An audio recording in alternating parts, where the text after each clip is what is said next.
Some of the more challenging questions on the AP Calculus exam are challenging because they're designed to get at an idea, not to see if you can follow a process.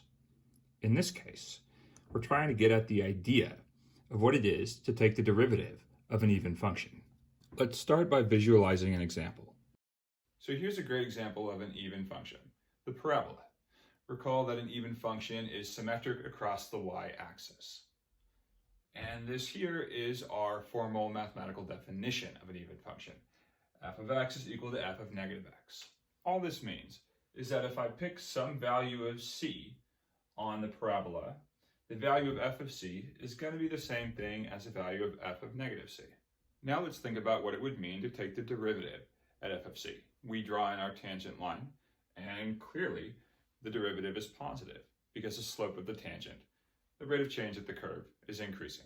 The line tangent to the curve at f of negative c is negative. So the derivative at negative c is negative. If you understand by looking at this picture that the derivative at f of c is positive and the derivative of f of negative c is negative, then you actually have enough information to answer the question. But let's go ahead and look at it algebraically. So according to our picture, the correct answer is B. The derivative of our function at negative c was negative. Now we'll prove that that's true by applying the chain rule to this equation. Starting from our definition of an even function, the derivative of f of negative x, or f prime of negative x, times the derivative of negative x is equal to the derivative of f of x, so f prime of x, times the derivative of x.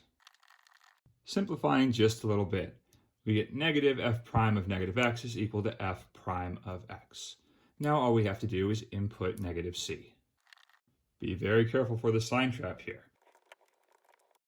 Input the negative c for x, negative times negative is positive. And we're done. F prime of negative c is equal to negative f prime of positive c.